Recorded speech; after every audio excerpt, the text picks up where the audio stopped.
email it to us. I'm not sure if it's on the website. I haven't been a part of that, but I emailed you what Mr. Warner had amended this morning. It should be the whole.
Welcome to the planning board meeting.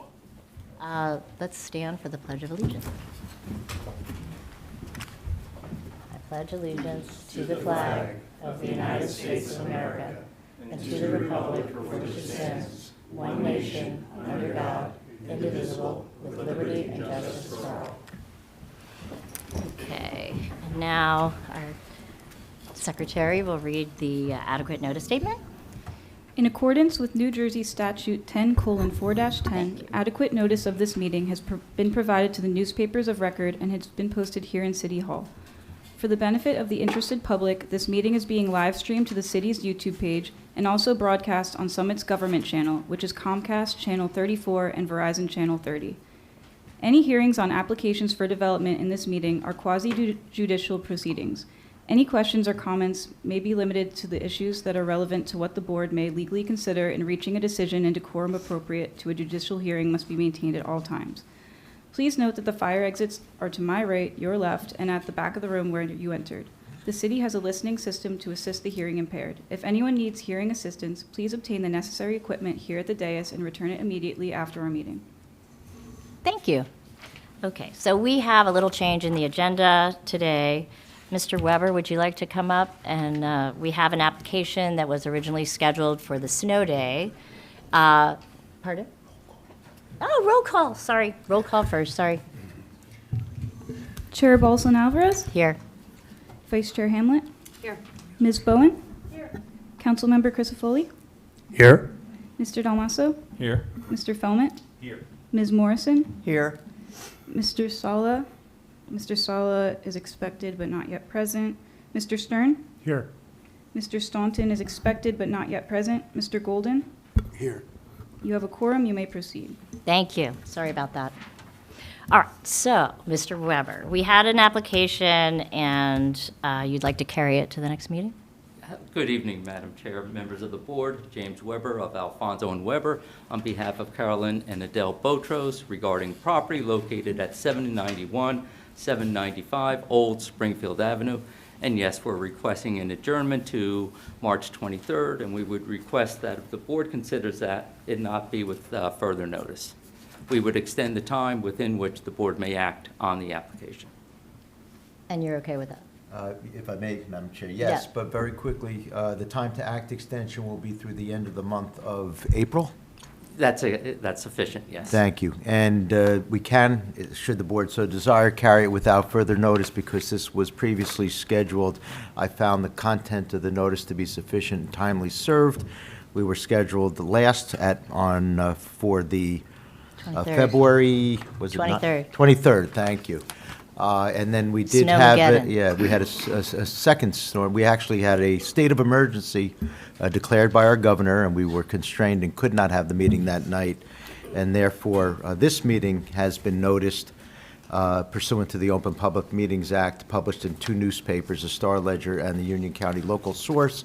So we can proceed tonight, and thereby, among other things, we can carry this matter without further notice to March 23rd, 7:30 p.m. Yeah. Even though we're a little earlier tonight, at this same location, should the board so desire. Okay, so do we have to do? Don't a have ro- to be formal, you Okay. can take it by acclamation. Okay. I'd like to motion to adjourn the hearing until the March 23rd Planning Board meeting. Thank you. Second. no, Second? I know. Second. And all in favor is fine. All in favor? Aye. Okay, great. Thank you. See you in a month. Madam Chair, if there's anyone here interested in the application, I'm available to speak with them in the foyer. Want to add one thing? Great. Sorry. While we have, if I'm not mistaken, were you also the attorney for the resolution that was on tonight for Linden Place? Yes. Oh, That's okay. been carried to the Good. 23rd Right, I as just well. wanted to. But we want to tell everybody, so Make that's that the a other record. item. I didn't know you were the attorney for that one, too. Yes, the Yeah. resolution, we're going to carry as well, so. To March 23rd at the request of the applicant for more time to review the draft that was provided. Thank you. You got it. Yep. Okay, so now back to our agenda. Let's flip it back over. We have new business. We have a public hearing tonight to adopt the amended housing element and fair share plan. And we have our esteemed colleagues here, Ms. Holm and Mr. Behrens, who are going to share with us all there is to know about this. And This was brought to us by City Council. They forwarded it to us, so we are now considering it for adoption, and I think you should just take it away, but I just want to share just rules of the road. They're going to present what they have to share. Then the folks on the planning board will ask questions, and then when we're finished asking questions, then the public can come up and do both comments and questions together, which I think is much easier. And then we'll have a little break so they can collect their thoughts and answer you as clearly as possible. And then we'll vote. Just very quickly, procedurally, if I may, Madam Chair. 3 minutes, roughly, is suggested. Yeah, I'll swear everyone in when members of the public come up, so you're free to question and/or comment both without having to worry about that. And it is a public hearing, and it was properly noticed pursuant to the municipal land use law more than 10 days in advance of this evening, both by way of publication and the appropriate service. I don't know if Ms. Holm may be getting into some of that as well, but I just want to make sure procedurally the board and everyone knows that pursuant to the municipal land use law, we are entitled to proceed with the public hearing this evening. The one other thing I wanted to share, just for the public's understanding, because everything sounds kind of the same when you're not in the weeds with it. The master plan is a broader-based document, and the housing element is part of our master plan. And then we have a development ordinance that has all of our ordinances, our development, DRO is what we call it.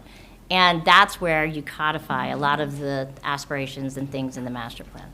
So the public hearing's about the adoption of the housing element and fair share plan, and then we'll have just consistency reviews for the ordinances that were forwarded to us from the city. That's right. Take it away. Ms. Holm. Good evening, Chairwoman Alvarez, members of the Summit Planning Board. You are here to consider for adoption the amendments to the city's fourth round housing element and fair share plan, which was originally adopted by this planning board in June of 2025 and filed with the Affordable Housing Dispute Resolution Program, also known in short as the program, in accordance with the amended Fair Housing Act. The city's June 2025 plan was challenged by Fair Share Housing Center, the Russo Development Corporation, and Incline Capital by the statutory deadline in August of last year. Russo and Incline each proposed inclusionary projects of their own in their challenges. The City of Summit and the challengers, with the assistance of Program Judge Miller and Special Adjudicator Christine Cafone, participating in over 3 months of settlement negotiations, which culminated in a settlement with Russo and Fair Share Housing Center. The city was unable to come to a meeting of the minds with Incline, but the city did ultimately decide to encourage reasonable inclusionary development on Incline's site with an increase in density similar to the MBC zoning, which was included in the city's settlement agreement with Fair Share Housing Center and Program Judge Miller's recommendation to the court to approve the city's settlement agreements. The court approved the city's settlement agreements and continued immunity from exclusionary zoning lawsuits, conditioned upon the city's amendment of its June 2025 Housing Element Fair Share Plan to conform to the terms of this in the settlement agreements and in the implementation of that amended housing element and fair share plan, which involves the adoption of ordinances, agreements, and other administrative documents by the council. All of this must be accomplished by March 15th of 2026, which is the statutory deadline in the amended Fair Housing Act. The Planning Board tonight, in order to effectuate the city's settlements, must consider the adoption of the amended housing element and fair share plan. As the city's Special Affordable Housing Council, I strongly recommend that the Planning Board adopt the amended Housing Element and Fair Share Plan that implements the settlement agreements tonight after the public hearing. The consequence of not adopting the amended plan tonight or by the March 15th deadline, which we're out of time since it's March 3rd, will be that the court will strip the city's immunity from exclusionary zoning lawsuits, and the city will essentially lose control of its planning process and allow for developers and the courts to run the show. As you will see from Tom Barron's presentation tonight, the city has fought hard to ensure that its amended fourth round housing element and fair share plan accords with sound planning principles for future growth of the city, as well as significantly impacting and improving the lives and living conditions of the Summit Housing Authority residents. I want to thank the Mount Laurel Subcommittee for its tremendous hard work.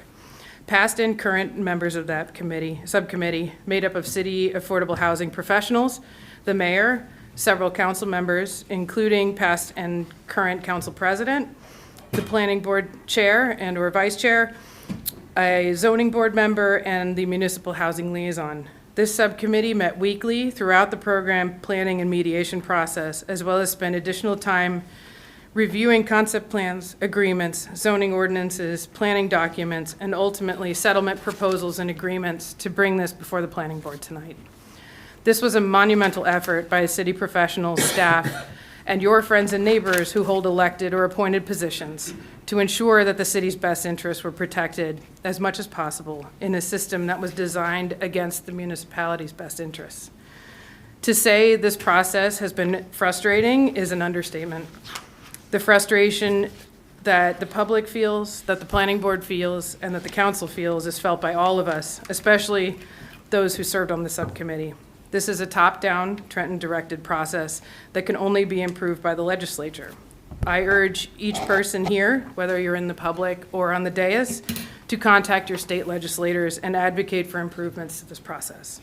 However, none of us can do anything about that tonight, other than to protect the city of Summit moving forward in the fourth round by taking the necessary first steps of adopting the amended housing element and fair share plan tonight, so that the city can move forward with pursuing a certificate of compliance with its affordable housing obligations. I will now turn the presentation of the amended plan over to Tom Behrens, the city's planner. Good evening. Thank you for that introduction, Nancy. Excuse me just a second. Our attorney wants to swear you in. Generally, since it's a public hearing, it may be out of an abundance of caution, I can swear in our planner. I'm not going to voir dire him. His qualifications are more than sufficient. Do you swear to God or affirm that the testimony you're about to give is the truth, the whole truth, and nothing but the truth? I do. Thank you. Please Thank you. proceed. Thank you, Mr. Warner. Again, good evening, all. My name is Tom Behrens. I am a planner with the firm Burgess Associates. We represent the city as its affordable housing planning consultant.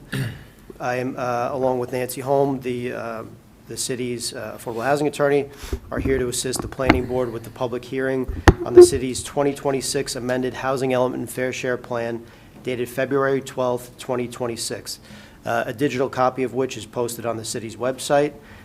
This plan amends the Summit's housing element and fair share plan that was adopted by this board in June of last year, which addresses the city's fourth round affordable housing obligations for the period of July 2025 to June 2035. I'll note that we did provide an update at the council's February 3rd public meeting to give the public an overview of the plan changes. I'll note that there have been no changes to the plan since that presentation was made on February 3rd.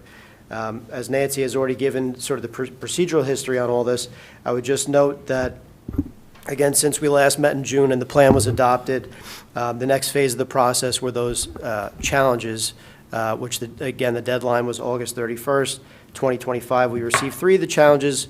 We were able to work out 2 of them, which included Fair Share Housing Center, Russo Development, but we were able to rezone the incline site, just not to the level that they had hoped for. I would also note that with respect to the Fair Share Housing Center challenge, they did also challenge over 400 municipalities throughout the state. So we were not unique in that respect. And because we were able to reach mediation agreements and modify our plan, as we'll get into momentarily, we were able to get favorable recommendations from the various Mount Laurel judges and ultimately a court order approving the plan subject to adoption of this plan as amended, as well as the adoption of implementing ordinances, which the council will be reviewing later this evening. And now we are at the point of amending the plan in accordance with that order. So before I jump into the plan, I would just state that the nature of the changes generally relate to a progress update, where we've come since June of last year, some modifications to how we've dealt with the obligation itself, again, an obligation given by the state, some new plan components that satisfy that affordable housing obligation, and then finally some supplemental information.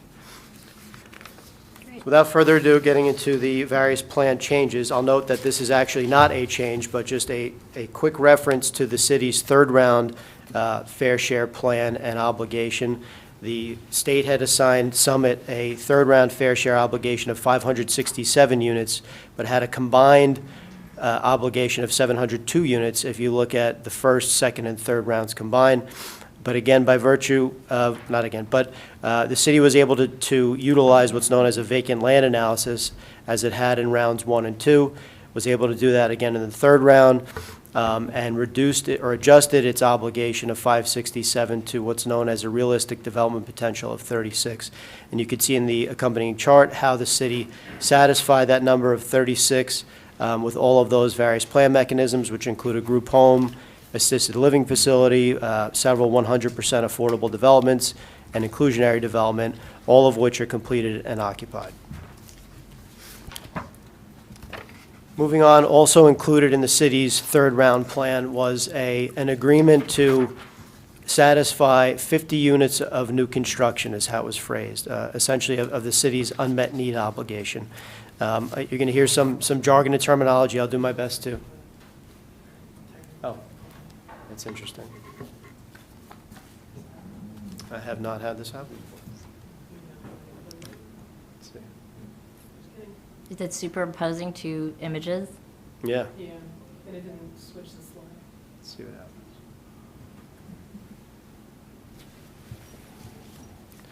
happens. This happens every time, and I don't know why. That makes it a That's a winning shot, That's actually. not what my screen looks like. I'm just saying.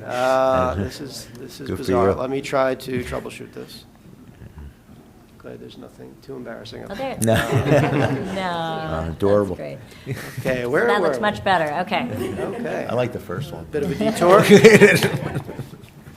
Okay, where were we? Okay, so back on track here. So again, another component of the city's third round fair share plan was this, again, obligation to satisfy 50 new units, and that was achieved by the mechanisms shown on this chart.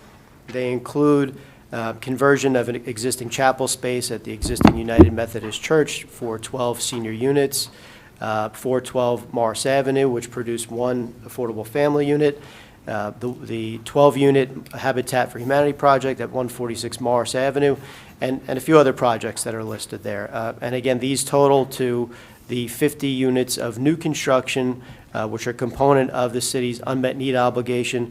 And as I was getting into before we had the PowerPoint mishap, there are a few terms I'd like to just clarify. So again, first there's the state-assigned obligation, which is the prospective need. That's that larger number.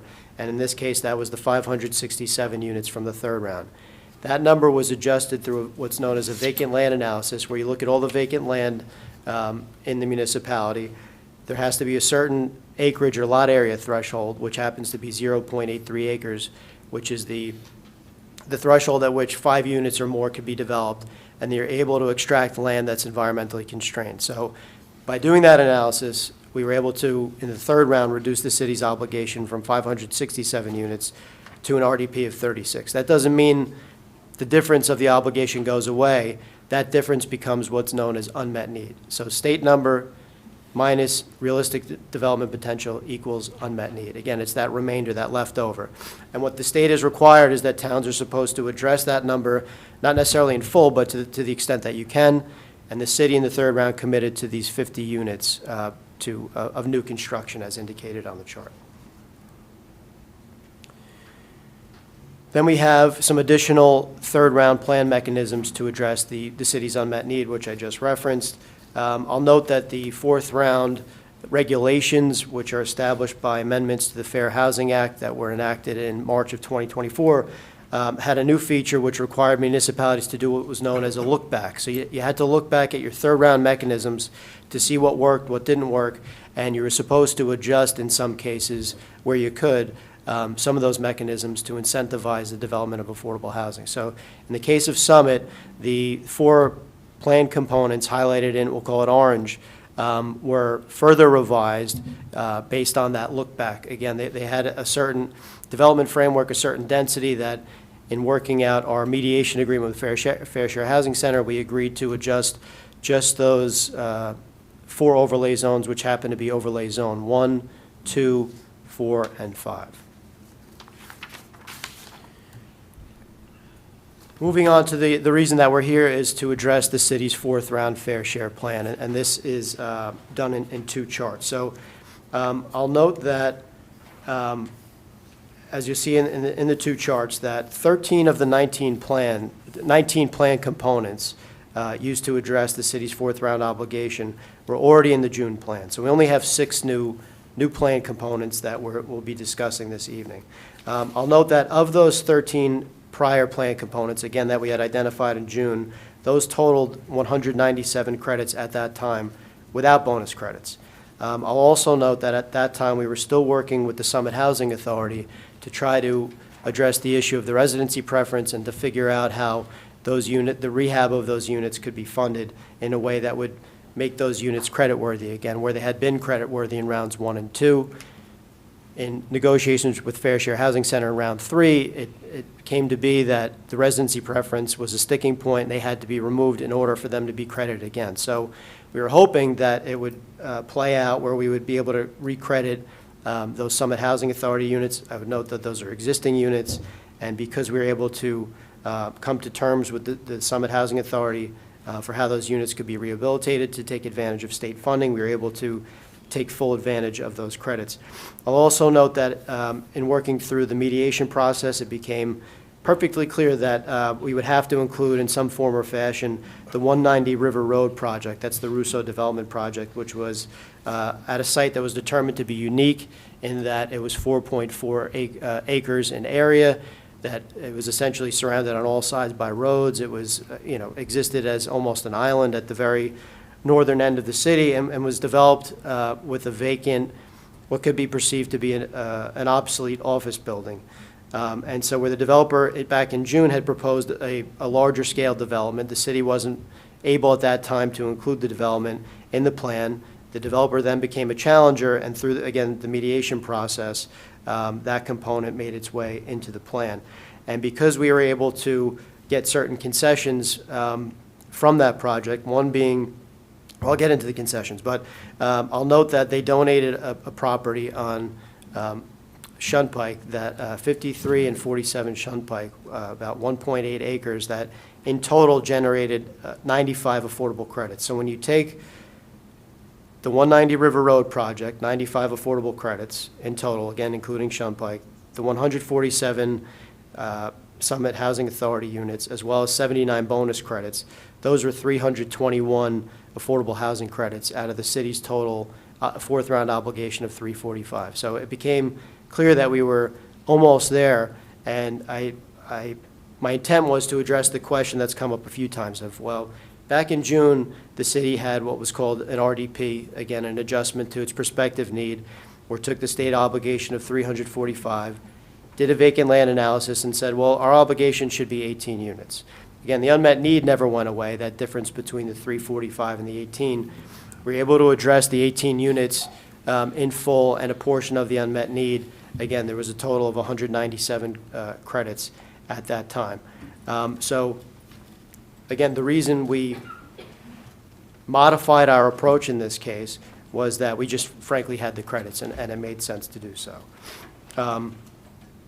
I would also note that to achieve the same number of credits just from those 3 projects I had mentioned, again, the bonus credits, Summit Housing Authority, and 190 River Road would have required a total of just over 1,600 new units, where those 3 mechanisms just yielded 223 units. So quite an effort to minimize impacts to the city at large. Moving on, I'll just note that this first table, again, these are all components that were shown back in June, include existing inclusionary development. That means a mix of market rate and affordable units, group homes, assisted living facilities, as well as extension of expiring controls, meaning you can take existing affordable units and have those deed restrictions or controls continued through the duration of the next round, and generally 30 or 40 years into the future. Without building any further units, correct? Without building new units, right, exactly right. I'll also note that 6 of the 9 units shown on this first part of the chart are constructed and occupied. The Part 2 of the fourth round compliance chart highlights the new mechanisms. Again, there are 6 in total, 6 out of the total 19. They include the 190 River Road project by Russo Development, which I mentioned. That's a total of 198 units, 30 of which will be affordable. There's another one known as Little Kings, which is on Old Springfield Avenue, essentially across the street from the King's Supermarket. This is what we refer to as a spontaneous affordable housing development, where the property owner has an active planning board application in which 1 unit of affordable housing could be created. There is also 180 River Road, which is across the street from 190 River Road. There is the 25-unit Veterans Supportive Housing Project on the Shunpike site I mentioned earlier. There is also the Bristol-Myers Squibb campus, which I believe is about 90 acres in the northern end of the city, which we didn't know was going to be made available back in June, and it's been our understanding that the property's for sale, but that only a certain portion of the property, of an acreage to be determined, may become available for residential development. There has yet to be a developer or a new owner selected for the property, but it's our understanding that we were able to anticipate that we could build at least up 100 units there, 20 of which would be affordable. And then finally, there's a proposed rezoning of Franklin Place for townhouse development, which yields a total of 21 affordable housing credits. And you'll notice that at the bottom of the chart, where the city's fourth round affordable housing obligation is 345 units, as proposed, this yields a total of 374 credits, which is a surplus of 29 affordable credits. And now I'll just get into the specific sites. After I go over this map of the city, which shows the distribution of affordable housing throughout Summit. This includes existing and proposed sites throughout the city. You'll notice they're sort of scattered from top to bottom. And again, I'll provide an overview of the new plan amendments or the new sites in the plan. So this is a rendering of 190 River Road. Again, it's going to be developed with Russo Development in partnership with Onyx Equities. It'll have a total of 198 units in an inclusionary development, which means, again, a mix of market rate and affordable units. So in this case, 30 of those units would be affordable. They will have 25 of those parking spaces available for the city. I should note where the existing office building will be demolished. The existing parking structure with about 700 spaces will remain, so 25 of those spaces will be allocated for city use. They're also providing $1 million to the city's Affordable Housing Trust Fund, as well as $100,000 for the adjacent municipal golf course. They've donated, again, the 1.8 acres at 47 and 53 Shunpike Road. And then finally, they've agreed to providing shuttle service to the Summit train station to alleviate traffic and parking demand in the downtown. Then we have the associated Shunpike site, where it's anticipated that there would be a 25-unit veteran supportive housing development. You can see the site highlighted in yellow. Again, it's 2 parcels, about 1.8 acres. There's a small sliver that's impacted by wetlands. I'll note that there has yet to be a developer selected. There is no ordinance in place, and that the zoning for the site will follow a forthcoming developer selection. We don't know exactly when that will happen, because that's contingent on the progress of the Russo development at 190 River Road. But we expect there to be a lot of collaboration with the public as this moves along, in terms of identifying the developer, taking a look at what could be built there as far as concepts, and then working on an ordinance for the site, and then finally a site plan application before the planning board. So there's a ways to go before we, one, fully know what's going to be built there, and opportunities for the public to participate every step of the way. And we believe that ultimately the outcome that'll be developed there will be, I'll say, minimize impacts to the neighborhood. And you could see, just by looking at the aerial image of the site, to the rear of the site is the existing Kenview Pharmaceutical Campus. To the right is the municipal boundary with Springfield and existing Knights of Columbus. There is an existing single-family dwelling to the west and a single-family neighborhood to the north. But the site itself is at the end of the road and otherwise, adjacent to undeveloped areas. We then go to the existing Bristol-Myers Squibb campus, which is at the north end of the city. I mentioned that the campus is currently up for sale, and there are a number of bidders that are looking at it. We don't know who the developer is. Again, we don't know exactly which part of the property is going to be made available, but we anticipate that whatever does become available, if and when, could produce at least 100 total units, 20 of which could be affordable. As that process moves along, again, we're not at the stage where we have an ordinance or anything like that in place, so the public will be engaged to help determine what the future of that site, or how the future of that site should play out as far as development. We have what we've referenced as the Little King site. This is 791 and 795 Old Springfield Avenue. This is a site that's developed with a one-story building and surface parking that would be demolished to accommodate a three-story mixed-use development, which would include 6 total residential units, one of which would be affordable.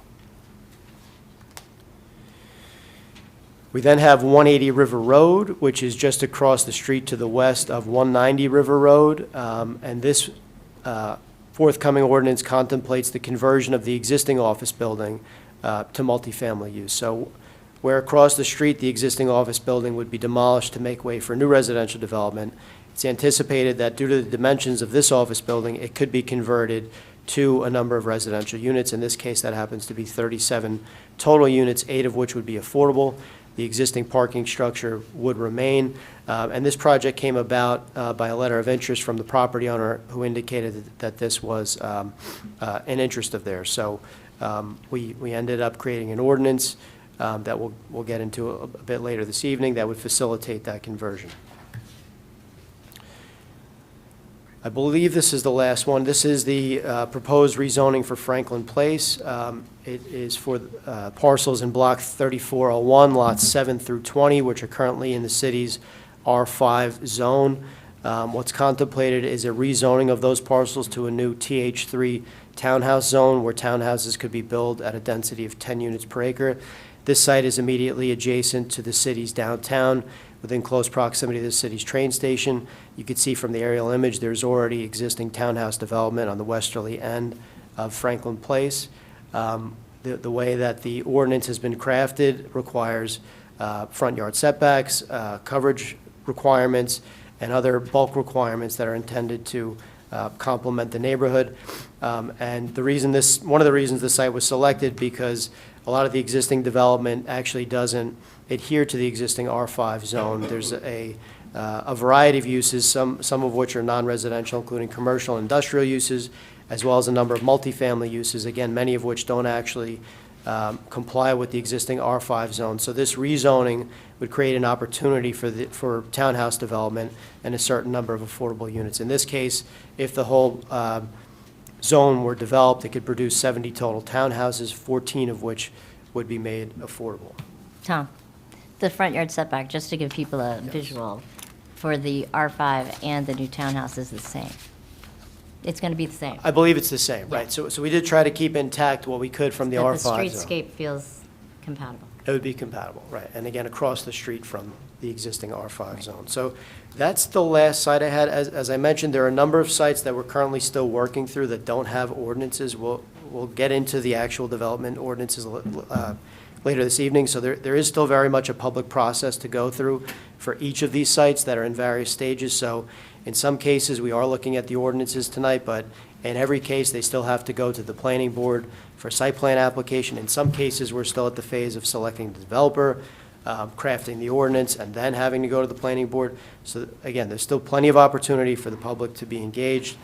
As far as process, Nancy mentioned that we're at the point where the planning board has an opportunity to adopt these amendments to the Housing Element and Fair Share Plan.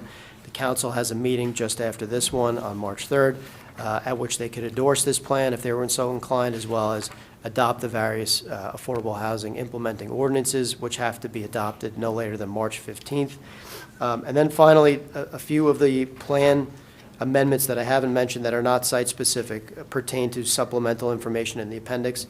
I'm just going to list those items off quickly. They include the mediation agreements with Russo and Fair Share Housing Center. They include the vicinage judge's court order approving the city's fourth round Housing Element Fair Share Plan. They include the city's spending plan. They include the ordinances that will create the AH1, AH2, AH3A and 3B, and TH3 zones. It includes the ordinance to amend the overlay zones. It includes the amendments to the city's schedule of space regulations contained in Chapter 35, the Development Regulations Ordinance. It includes a new general affordable housing ordinance, which are regulations that are provided by the state as far as when a new development is proposed, they're supposed to have a certain number of affordable units that meet income requirements, phasing requirements, et cetera. So that ordinance is based on a state model ordinance. There's also an abandoned property ordinance, and finally, the zoning board approval for the Turcano Park application. So that sums up the amendments to the plan. And at this point, I'd be glad to entertain any questions from the board or public. Yeah. Okay, Yes. thank you. So after tonight, here, common council, March 15th, seemingly if it gets Oh, approved. you get your mic so people Oh. can hear you. So if things go according to plan, it gets approved, common council after this, what then happens with the state? Is there another round of review? Does another program judge have to rule on it? Like what? So once we submit everything by the March 15th deadline, which March 15th is a Sunday, so it's March 16th, what's going to happen is it will then go to the Union County Vicinage Judge. There's, since the Mount Laurel II decision in 1985, there has been a county judge that is called a Mount Laurel judge. So they process anything that didn't go through COA, or it went through the courts, a builder's remedy, et cetera. There's a Mount Laurel judge. So that Mount Laurel judge will now review our documentation, and then he has already approved our settlement agreements and our plan subject to amending in conformance with those agreements. So he's going to determine whether they conform to those agreements, and then then the city will get what's called a certificate of compliance. And that is, basically, it's replacing what COA's stamp of approval, we'll put it that way. That it's replacing COA's stamp of approval. It means you've done what you were supposed to do constitutionally. So long as you continue to implement that plan, you will be immune from builder's remedy lawsuits until we come up to round 5. So that's 10 where the years, process goes. 2035, July 1. Right, July 1st of 2035. If we don't do this fabulous process over again, then the city would lose its immunity on July 1st of 2035. Okay. So, since you brought it up, can you describe what a builder's remedy lawsuit would look like if we lost our immunity? Sure. So a builder's remedy lawsuit is a mechanism created by the Supreme Court in 1985 in Mount Laurel II, where a builder can force a municipality to comply with its affordable housing obligations. And in turn, what happens is a developer would come with a project and say, Judge, I'm ready, willing, and able to provide affordable housing, approve my project. And I would say 10 out of 10 times, that project is extremely dense. And then at that point, if the judge would then say, okay, builder, you can build your project. So basically, the court would become the planning board and say, you need to implement this project, and you have a court order to do so. And our zoning is not considered, correct? Correct. There's It's- no It is zoning. considered to a point, but Okay. if this developer is ready, willing, and able to provide it, and a court master says that it's in accordance with sound planning principles, Generically. it's basically adopt zoning that allows this project to move forward, and your planning board better approve that plan. And then if they don't, then the court master Nancy, becomes the in planning like board. real-time terms, right? So Yep. as an example, we did not pass this plan and we were subjected to builder's remedy, if Incline Capital came with that plan On the Village Green. on the Village Green with what was originally conceived, what was it, 300 and something units?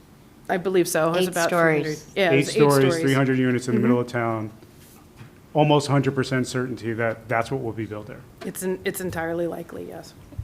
In those circumstances, would it be limited to just them, but in the future, would another development like that come up around town? It could be whoever ultimately purchases Bristol Myers Squibb. It could be someone who may own property at Franklin Place. It could be somebody who owns property somewhere else within the city that we don't know about. It could be anyone. Literally anyone can come in that we don't even know about.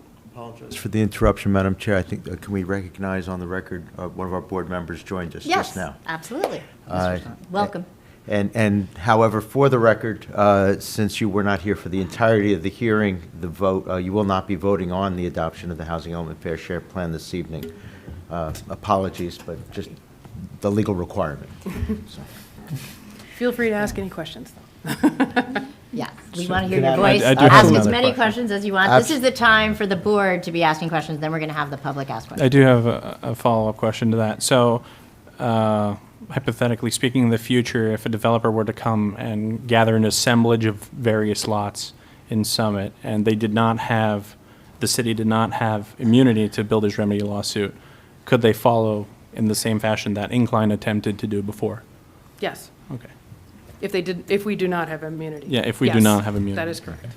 And if, just to follow up, if a developer does get a builder's remedy and comes to the planning board, and for whatever reason, the city denies that application, what can also happen, which is really bad, is that the court master, now called a special adjudicator, can become the planning board and approve projects. And that has occurred once. It was in Inglewood Cliffs. And I do believe that the court still has control over their planning board They do. as of right now. Wow. So that is the extreme remedy. However, builder's remedies are fairly extreme by themselves. So Can immunity ever be recovered? eventually, yes, but whoever kicks the door open, if you don't have immunity, will likely get their project approved. So. Do you have any questions on I this think- side? Yeah, I think. Oh, there we go. Just to reiterate, if we were to balk tonight, on March 16th, Incline Capital, the door is open for Incline Capital or Russo or whatever to say, we're going to do this on March 16th. I just want to make it clear that we're not I am not pro-development. I am pro-following the laws that we have to follow. So- Yes, so if for some reason the city of Summit does not comply with the March 15th deadline, then developers, particularly those who have filed challenges, and Fair Share Housing Center will request that the court strip our immunity. Right. And then I Yes. have another unrelated question. On Franklin Place, that property, that group, of that assemblage is owned right now by different individuals or companies, right? It's Yeah. not yet owned by one. I believe that's Entity. correct. That's accurate. And as the state assigns affordable housing obligations, the point is to modify zoning such that it can produce affordable housing, right? So in this case, as you mentioned, the different properties, as far as I'm aware, are owned by different entities, but the zoning would encourage assemblage so that future development could be cohesive in a way that could generate affordable housing. Those properties and uses can persist as they do now, just future development would be in the form of townhouse development. But if the private property owner doesn't want to sell, there's no mechanism to force that? Nothing forces them to do anything, right? And if it's an existing commercial, industrial, or residential use, they can continue on using it. So there's nothing being taken away. It's just any future development would have to adhere to the new zoning. And there's always the opportunity for somebody to propose something different and go to the zoning board and request relief there. And that also applies to all the other overlay zones, correct? That are privately owned? It's Slightly different in this case, where this is a rezoning, which is distinct from an overlay zone. So an overlay zone becomes a second zoning framework or an option, where the existing zoning remains in place. The issue with that is that an overlay zone can only address unmet need. It can't address the prospective need or realistic development potential as it relates to Summit.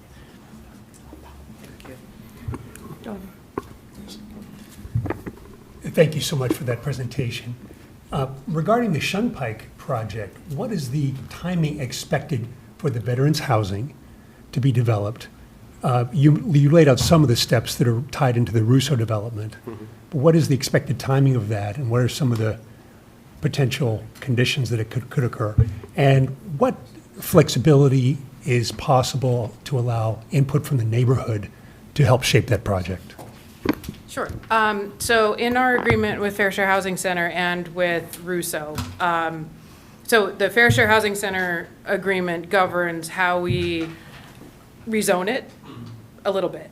But the Russo agreement governs when we receive the property, if that makes sense. So a partner of with Russo, Onyx Equities, it is a partner in the Shunpike site, right? So they first have to purchase it outright from their partner, right? And then the way that Fair Share Housing Center wanted to speed up the process. We agreed with Russo they had to transfer it at some point before they come in for certificates of occupancy on 190 River Road. Fair Share wanted it transferred sooner. The intention was that it would be transferred sooner, but we gave them until certificates of occupancy. What Fair Share wanted, and which is an amendment for the council tonight to the Russo settlement, is that once Russo comes in for their planning board approvals, and those approvals are no longer appealable, the appeal period has expired, then they will start the process of transferring the property to the city. Once the property is transferred, then the city has, I believe, hold on, let me look it up. I want to make sure I have. I'm sorry, Nancy, what is the time period for the appeal process? What are the ranges? So Russo would have to file their site plan approval with the planning board. You would have your hearings. I assume it's a large project, so I can't imagine that it would happen over one hearing, unless you guys are really fast. I don't know. That's not my forte. Then once they receive their approval, they have a certain number of days where a prerogative writ action can be file an appeal. And then once that appeal period expires, I believe, is it 45 days. Is it 45 days? Okay, I wasn't quite sure. I don't do planning board things. There's a 45 days from when they receive their approvals. So then 45 days, once that expires, then that would be the shortest amount of time where they would then transfer the property to the city. So then, within 90 days of receipt of the recorded documentation, so it would have to be transferred, and then the deed to the city would have to then be recorded, and we receive it back from the clerk's office. So that takes some time as well. Within 90 days of receiving that the deed back from the clerk's office, the city will enter into an agreement with a developer for the Veterans Project. Then, after that agreement, the city then has 60 days after the execution of that agreement to rezone the property for the proposed project by that developer. So we're now at 150 days from the receipt of the deed from the clerk's office. So that it gives I would say the earliest they could do it, if you guys are very fast at at giving Russo approvals, wouldn't be until sometime next year. Would be probably the earliest that the property would be transferred to the city. Thank you.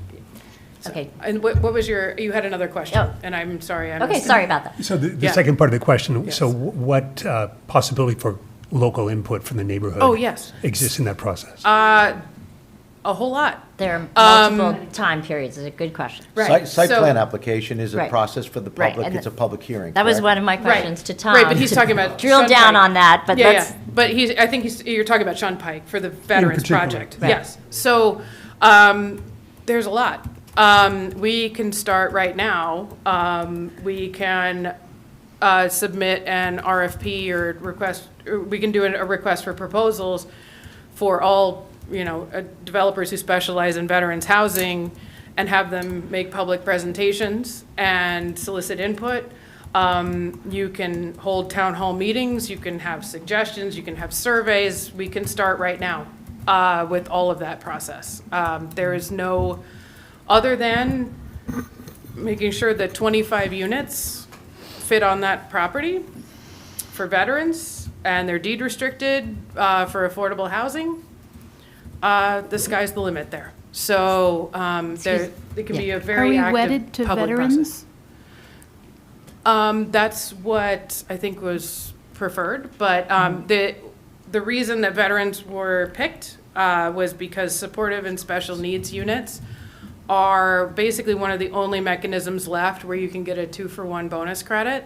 So supportive and special needs housing creates 25 supportive and special needs units creates 50 credits. So what So other that's- things could be supportive housing that are not veterans? Group homes, DDD group homes, other medical So group for homes example, for I'm just sort adults. of spitballing here, but for example, it could know, be I something know. like a sober living home, maybe. Sober living is a little different. Oh, never mind. yeah. It could be some So- other, Like a group home, some sort of group home, whether it's medical needs group home or DDD is probably it has to conform to the definition of supportive and special needs units in the statute, which is Thank you. a very particular great. type of Great. unit. Tom, can you follow up on any of these developments that may come about because of our new housing element and fair share plan? The different steps where there's public input, where there's ways that we can ensure that these developments are compatible with each neighborhood so that there's some comfort and understanding that this is kind of broad brush, and then we drill down with ordinances, with site plan approvals, with our design guidelines. Can you speak to some of that to give some understanding of how we can make these projects compatible? Sure, an overview of the process, and I would offer that we're at the very beginning of that process. And you had mentioned earlier that the master plan sort of provides the overarching land use policies and goals, and then it's the zoning ordinances or development ordinances that implement those goals on a site-specific basis. So I'll just point to the Shunpike site since we were on it. So we're at the point where the site has merely been identified in the plan. As was mentioned, the next step would be to select a developer, and because the city would own the property, there's a lot of discretion in who that developer would be, and that could be a public process. The second step would be, based on that developer and concept, an ordinance to implement that development would be adopted by the governing body, similar to the process that we're involved in tonight, where the governing body would introduce an ordinance, the planning board would conduct a master plan consistency review, then that ordinance would be adopted. The final step By the would city be council. the developer submitting a site plan application to the planning board for review. So it's a multi-step process. Right. We're at the very beginning of that process. And things that can happen at that site plan discussion are You review discussion anything of and everything. massing, setbacks, materiality, all of that can be Sure, I part mean, of at that point, site hopefully, plan. we would have baked in a lot of that, required buffers, the scale of development. Well, if you parking own the requirements. property, but other sorts of, Well, site-specific things, right? Parking and traffic, what the building looks like, Mm-hmm. where the building's located, what type of building it is, how many units, the nature of the units, et cetera. So Right. the very site-specific, development-specific details would so be for at that site Shunpike, plan we have even phase. more input because we're going to own it. For other More sites that control, we don't right. own, Yeah. then That's we right. will have still a lot of tools in our toolbox. Can you talk a little about the design guidelines? So the city, when Which it are referenced in all the ordinances, by the way. Right, so when the city adopted a new development regulations ordinance in 2019 that was amended or replaced in 2020, it included development design guidelines, which talk about things like massing, building orientation, design requirements, et cetera. And every application that goes before the planning board and zoning board are supposed to adhere to or acknowledge those design requirements. It's up to the board to consider those, the extent to which the development is consistent or not consistent with those criteria. And the neighborhood. And the neighborhood. That's right, that's part of it. Did you have a question? Yeah, I just want to, well, first of all, thank you both for all your hard work and gusto. You guys have spent so much time and dedication, so I guess number one, I just want to say how important it was that we were able to get the Summit Housing Authority in this plan. It was a Herculean effort, and I see Mr. Gallo back there in the back. It's really important for Summit. We have those units for our Summit families are in terrible, terrible shape right now. Mr. Gallo was here, they were in pristine shape, and over the years, they've really gone downhill. And, my children go to school with these kids, and it's sad. So we were just really lucky to be able to get the Summit Housing Authority, and I just want to say thank you. Thank you to the council members who worked so hard with the Housing Authority, Rick Whipple, Roz, for making that happen. It was just probably one of the most historic things that nobody's ever even going to realize that happened over the last 6 months. And we didn't know if we were going to get there, right? We really didn't. It took a lot of education to get the Summit Housing Authority there, because what that means, just so if you're in the public and you don't know, they'll be able to access a lot more funding. They probably need $15 to $20 million of funding from HUD, so that'll open that up. So I just want to say thank you for that. That's why this plan, there's a lot of people who are angry because there's sites on here that maybe weren't on here before, and a lot of them called me and they said, well, where was the transparency in all of this? And I explained to them, or maybe Nancy, you can explain how we were in mediation and how we had to keep these discussions confidential until just recently. And then also just talk a little bit about how Shunpike would have been developed with a much higher density project down there.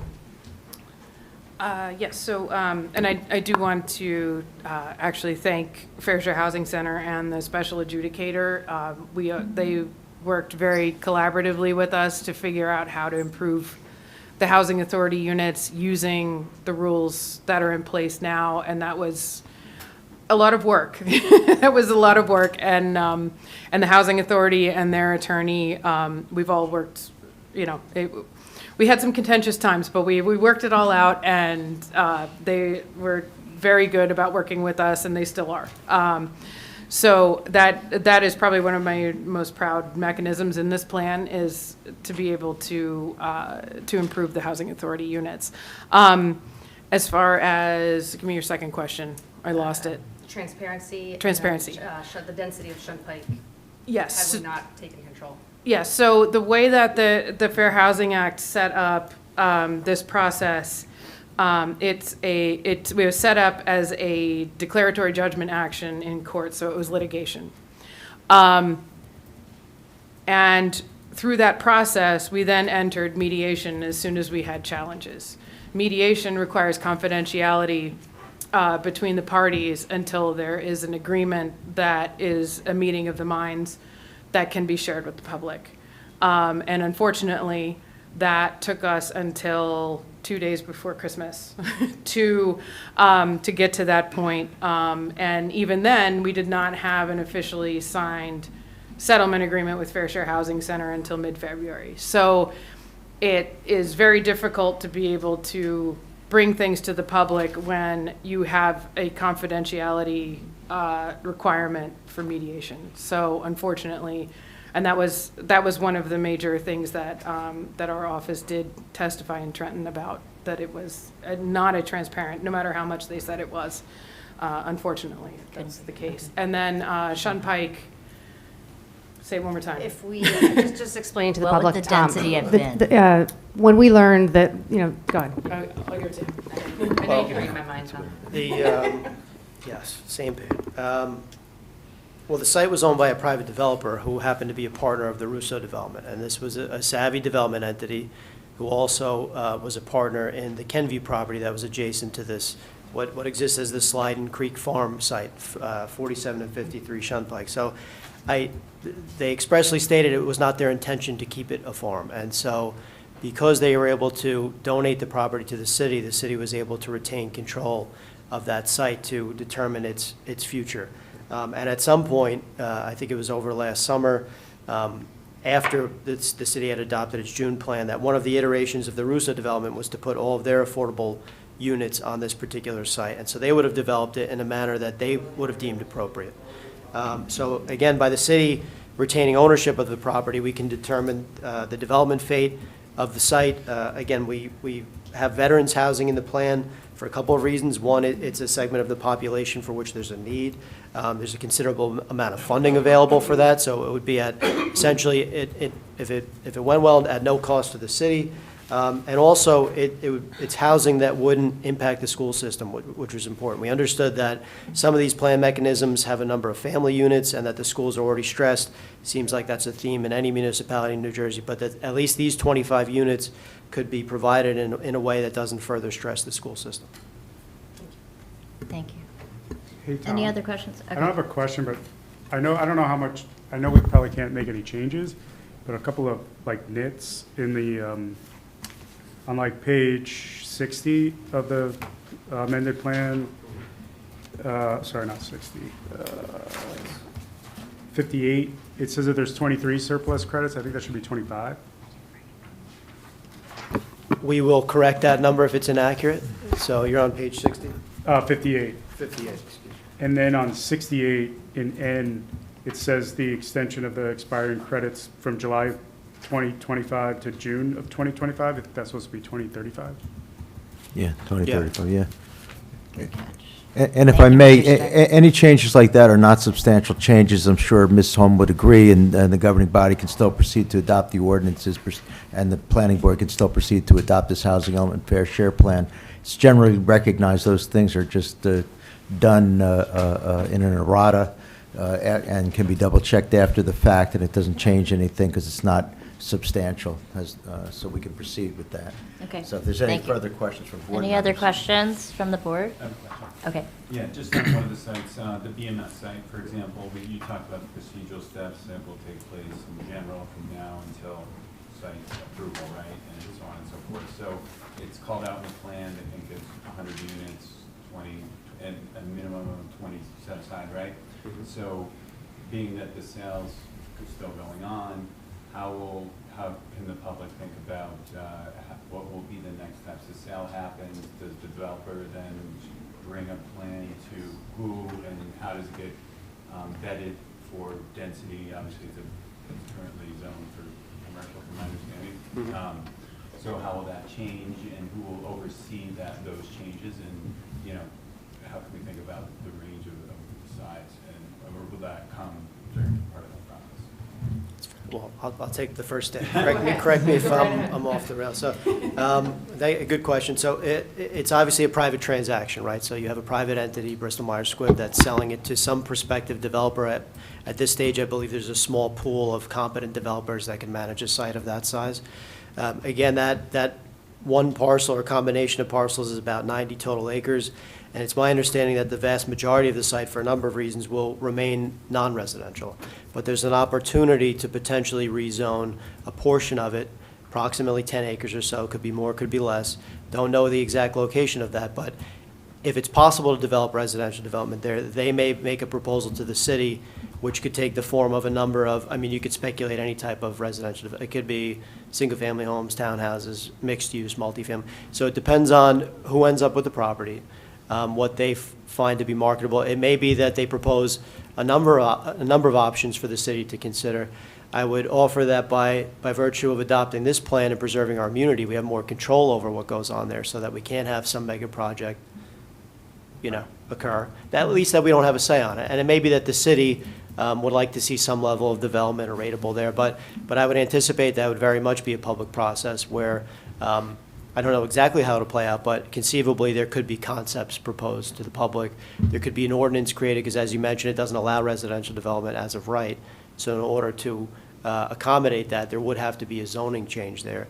And hopefully it would be a win-win situation where the developer and the city are aligned. Okay. That's the hope, really helpful. yeah. Thank Thank you. you. Oh, sorry. Just to follow up on Oh, a... sorry, Dan. Mr. Oh, so Golden sorry. hasn't had a chance. So on Franklin Place, we make the zoning change.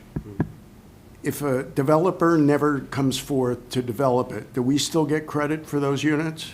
Or are we fail in 2035 if they never get developed? So the requirement is to create the opportunity by zoning, and you'll notice in a lot of these cases, we don't have developers selected, we don't have ordinances at this stage.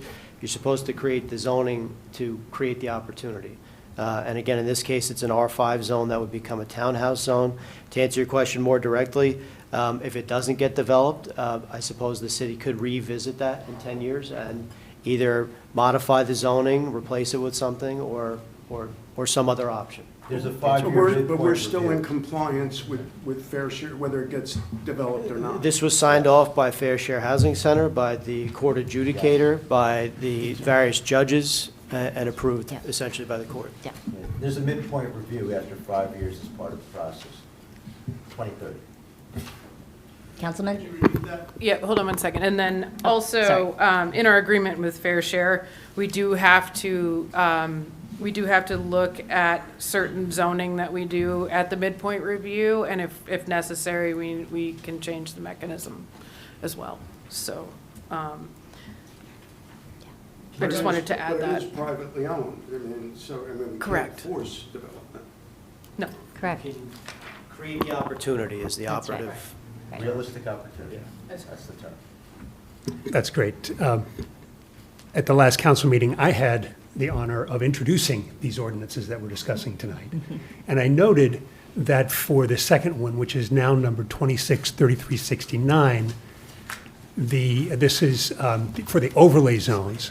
OL6 is mentioned in the title of the ordinance, but to my eye, it didn't appear in the body of the text. And I'd sent an email around, but I'm not clear on where we landed on that, whether that's a nit or whether it's actually intentional and that there's no mention of that particular zone in the text.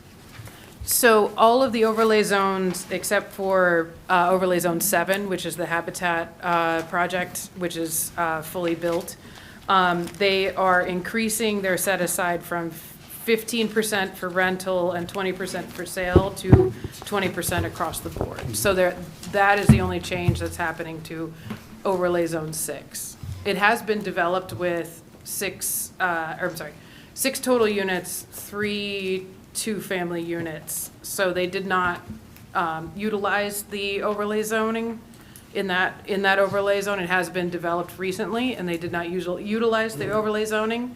But we agreed with Fair Share Housing Center that we would increase the set aside and keep it in place. So that's why I believe that it was included in the title. Okay. Just like to confirm that there's not an edit that needs to be done. Yeah, we have That's- to get to that. Yeah. We'll certainly review it. To my knowledge, the reason that it's referenced is for the reasons stated. Okay, are we ready for public comment and No questions? board members, I had 3 quick questions. Oh, you do, Madam Chair. still? Yeah. I thought after all those, Yeah. you wouldn't need any. No, these are for Tom Behrens, real quick, so we Okay. can get to the public. The set-asides you mentioned, and that is a portion of the inclusionary development that has market rate plus affordable in it.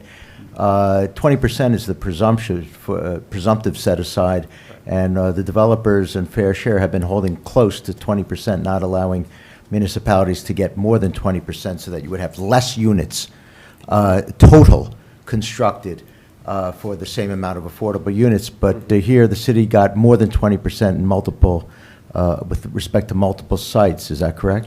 In several instances, we exceeded that 20%, which means fewer units globally. In total, to cover the affordable housing obligation. That's an Substantial number. Yeah, that's uncommon in the 4th round. I can speak to that. Okay. So that's great, number one. Number 2, the extensions of affordability controls and the bonus credits. They exceeded 80-some-odd units of the total 300-some-odd unit. So that's more than 25% of the obligation is satisfied without constructing ever, even potentially, a single unit. Is that correct? That's accurate. And just to be clear, the bonus credits did not exceed the 25% cap, but combined with the extensions. With the extensions of are affordability 25. controls. And again, we were able to recertify the Summit Housing Authority units, 147, which means that fewer number of total units. You'd actually take that number times 5 to arrive at the same number of affordable units. So a small fraction of units potentially would be created than would have otherwise had to have been created had the city not done the job it did in this matter, correct? That's my understanding. That's correct. It's serving a And then good the third purpose. question I have is with respect to the vacant land adjustment and the no unmet need.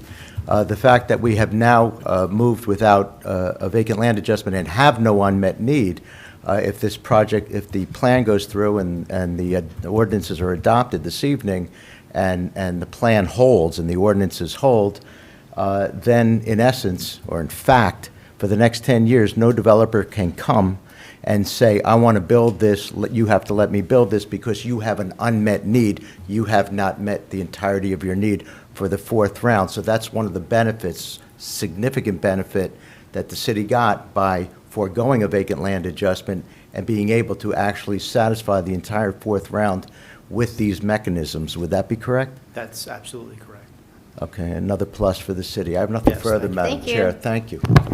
And one thing to note, which we did say at the February 3rd meeting, 42 of the units that are being credited toward the city's fourth round plan have already been constructed. So it's because of prior administrations being proactive with affordable housing that the city was able to already have a surplus of credits moving into round 4. And now we are also setting up the city for round 5 to have an excess of credits as well. One more question. Just real quick. Yeah. Tom, can you just talk about, when we looked at the challengers, and we looked at, can you just explain to the public how we had to look at those projects? It wasn't because we hadn't planned for affordable housing, it was because they were developable, approvable, suitable. Just help the public understand sort of how that process worked. The new fourth round process was designed so developers could essentially pick sites and have towns settle or negotiate against themselves and arrive at a settlement agreement. That's basically where, in the past, you would have builders' remedy lawsuits occur at the end of the process after a town adopted its plan. All of this happened at the beginning to essentially streamline the settlement process. So in these cases, the sites that were selected, frankly, had some merit as far as being development opportunities, so it was hard to say they didn't, right? And at the same time, there were sites that, if you had to pick a site in Summit, they kind of made sense, right? 190 River Road, so then it just came down to the details of what that development might look like. So we agreed that the other site, the Challenger site for incline development, which is the corner of Broad Street and Summit Avenue, did have some opportunity to be redeveloped. We just couldn't come to terms with the scale of that development. They were on one end of the spectrum. We agreed to rezone it to something that was more in keeping with the character of Summit. Correct. All right, are we good? Thank you. The public, What's that? We have an initial picture of that project. That'd be oh, would the public like, anybody from the public like to come up and make comments and questions, or either or? I'll swear you in so you have the ability to do both. When you come up, just give your name and address. Come on in. Yeah, sure. Hi, my name is Joseph Friella. I live at 10 Kenneth Court in Summit. I own... Please raise your right hand. Do you I'm swear to sorry. God or affirm testimony you're about to give is the truth, the whole truth, and nothing but the truth? Nothing but... Please yes, I do. proceed. Questions, comments, whatever you like. Okay, I'll try to keep it brief. In fear of what my father always told me, don't ask a question you don't know the answer to. But could you put up Franklin for me? I own 8 Franklin, which is block 304, 3401, lot 20, which is the very last one on the end. It's approximately 1.8 acres. It currently has a single-family house. Before Sandy, it had 2 houses on it, but it was only 8 Franklin. There wasn't a separate address. Sandy, a tree fell on the house during Sandy. I didn't own it at that time, but when I bought it, the city asked me to tear down the house because it was an eyesore. It was not inhabitable. So I did. So it's an empty lot right now, but it's also part of 8 Franklin. My plan, as I see, is that now you changed it to a TH3 townhouse zone. Does that mean I cannot rebuild a home there if I wanted to? we're going to collect all the questions and then come back and answer them all at Okay. the end, All just right, because so- it's more efficient, and so- that way you can comment and ask questions all at the same time. Yeah, the single-family home I have there now is a rental. I was hoping to subdivide the property in half and build 2 homes. One for me and my wife, and one I would sell. But the topography of my land is very difficult. It goes downhill in a hurry. Only a small piece is in the wetlands, so I think it's usable for the most part. I have not researched it yet. I haven't gone any further. So I think you mentioned, sir, that there was 10 units per acre there allowed on Franklin? Correct, if it were developed with the new zoning. Okay. That- So I guess that theoretically, I could put 18 units if it was 1.8 acres. So that's exactly not what I wanted to do, but it could be, I guess now. But, so that's my question. Can I subdivide it and still put 2 homes there instead of putting up to 18 townhomes? Got it. Thank you for your question. Thank you.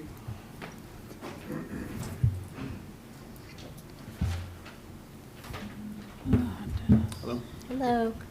Dennis White, Tulip Street, Summit. Okay, please raise your right hand. Do you swear to God or affirm the testimony you're about to give us the truth, the whole truth, and nothing but the truth? I do. Thank you. Please proceed. I know it's a little futile to make comments because this does have to be passed, but I just thought in the spirit of providing a little history and alternative view, I just couldn't resist. A little less than a year ago, the planning board passed a really flawed housing Can you element. speak up just a teeny bit?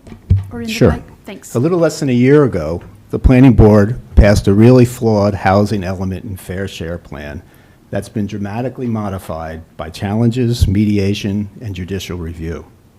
Instead of interpreting the 25% rule as intended, the planning board and city took an antagonistic approach and basically said the city had almost no obligation to create any new affordable housing. This approach has been completely repudiated now, and now the revised plan, the city will be obligated to build or facilitate the creation of 345 new units over the next 10 years. Or 345 is in the plan. The smart approach, as I've said, would have been to apply the 25% rule correctly, commit to creating about 80 to 100 new affordable units through scattered site, affordable, 100% affordable, which would have minimized overdevelopment, school crowding, traffic, and would have prevented the Russo challenge from prevailing. The modified housing element fair share plan the planning board has before it today is incredibly challenging plan to execute and does promote overdevelopment, especially in the Washington School District. This plan and the carryover from round 3 allows for 525 new units of housing, a growth rate in excess of 6% over the current number of housing units in the city. And it has taken Summit 35 years to grow at this rate, and now it will do it in the next 10 years. Of these 525 units, 72% are in the Washington School District. So I think if people say it doesn't promote overdevelopment, you can ask our neighbors in Washington School District if 525 units. And I think probably our friends here in the panel are wondering what those 525, it's the Russo, Bristol Myers, 180 River Road, 557, 565 Mars, which hasn't been built. Those 4 together are all the ones that will be in the Washington School District. The public should also be aware that the city's affordable housing obligation from round 3 has not been put to bed, as some have claimed, but has been rolled into round 4 because the city did not meet its round 3 obligation. The Summit Housing Authority is an integral part of the revised housing element and fair share plan, which is mostly a good thing. But it puts a real burden on the Housing Authority to renovate 147 units over the next 10 years. The city has committed to helping to raise these funds, but if the funds are not forthcoming, the city would be on the hook for almost $25 million. The renovations will likely include a low-income housing tax credit financing, which will require the Housing Authority units to come under the ownership of a for-profit entity. Structuring needs to be done properly so that the units revert back to a nonprofit entity at the end of the tax credit compliance period. Finally, this plan will be carefully scrutinized, as mentioned, by housing advocates and developers at the 5-year mark. If the city has not met its obligations at that point, the city will once again be bargaining from a position of weakness. I really do wish the city and the staff, and especially the new council, luck in implementing this plan. It'll be a challenge, and the next 5 years, people have asked what will happen. There will be a lot of people looking at it to see how it has been accomplished, but I do wish them good luck. Thank you. Thank you for your comment.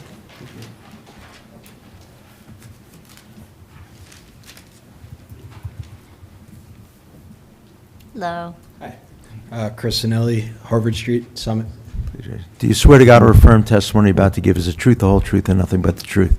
I do. Thank you. Please proceed. I guess just to kind of get the ball rolling on the community input on the Shumpike project, I was curious how much environmental concern has been taken into account with regards to that plan.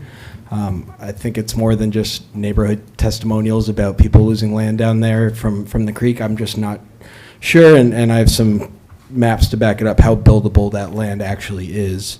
It's not only listed as high priority for conservation from these maps that I can give you guys, but it's smack dab in the middle of a floodplain as well. So that's just something that, you know, I thought should be taken into account if it hasn't already with regards to building there, and with regards to any sort of community input into that location.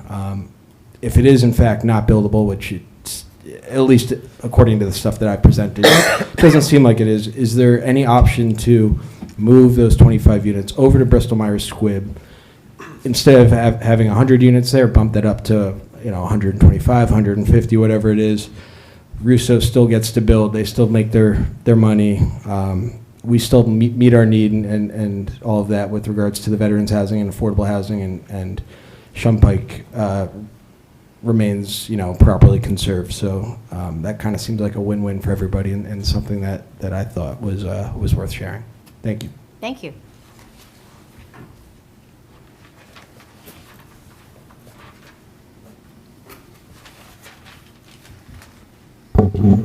Welcome. Good evening. Justin Victoria, 82 Franklin Place in Summit.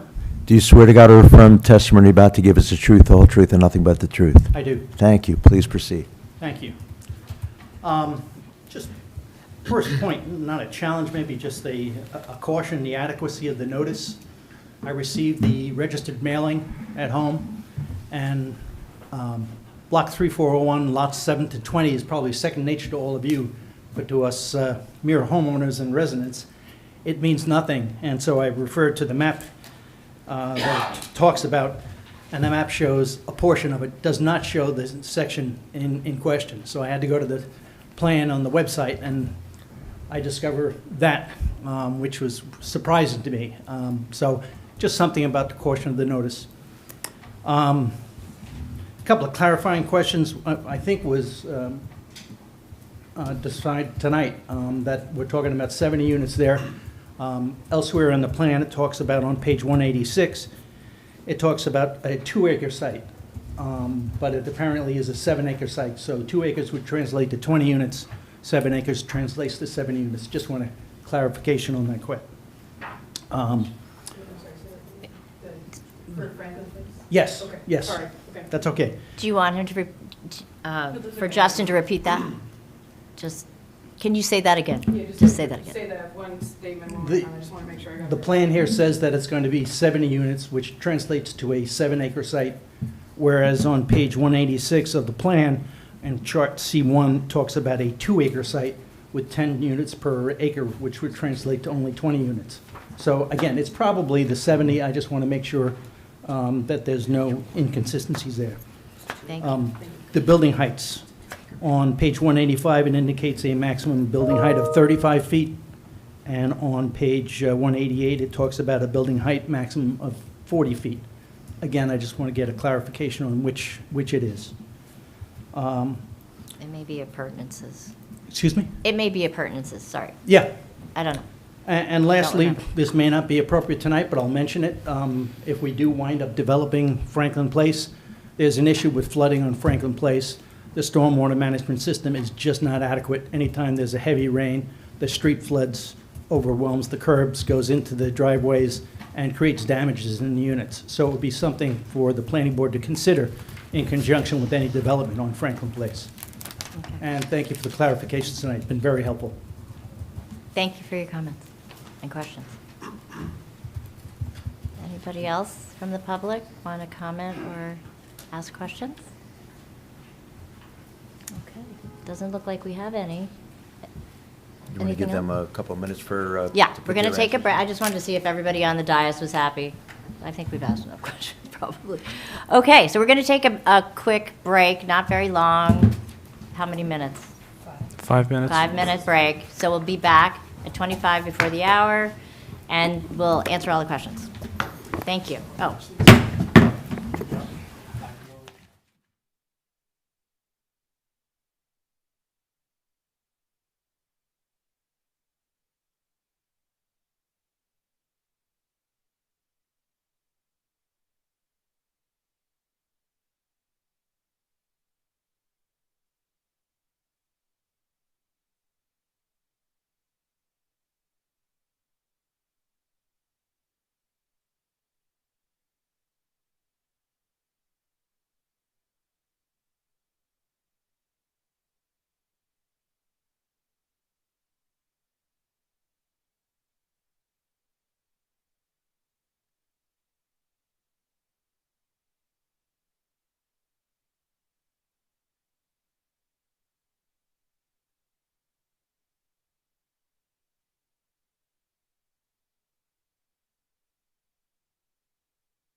We're back.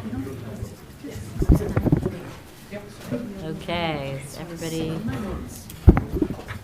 back to their seats? Okay, are we ready to address the questions from the public, comments from the public? I think so. Maybe questions? Well, we'll start from the top. Was a site-specific question about development options resulting from the ordinance change. I think that's probably a personal thing we could probably discuss offline. As far, if that person was willing to have that conversation, we could give them their options and, you know, paths for developing the site, which I think he expressed that, okay, under the new zoning, he might have some townhouse development option, but he might want to do a subdivision with single-family homes. So we could help him work through his decision-making. And certainly any Is advice. he allowed to do two houses? I think he wants to know Well, first and foremost. Any advice that might be given would not be legal advice provided to that individual. They're free to get their own attorney and Yeah. professionals to give them legal advice, but certainly To address- from the city's perspective, you can help them out. Yeah, so to address the specific zoning, again, the site's in an R5 zone, that would be replaced with a new townhouse zone. So, I mean, the value of the property would be increased, but to answer the gentleman's question, he would not, without a zoning board application, be able to subdivide the property and build a new single-family home. The existing single-family home could remain, but to create a new single-family home, it wouldn't be permitted by the ordinance, because the idea is to facilitate townhouse development on that stretch of Franklin. Yep. Because it's not an overlay, it's a zoning change. And also, I think we'll just go with the Franklin Place questions, just to, since Okay. we're already on them. So that would be Mr. Victoria, I think I got your last name right, I apologize if I'm wrong. The flooding would be, you know, there are significant stormwater management regulations with the DEP, so any development would have to conform to that. That would be a planning board consideration.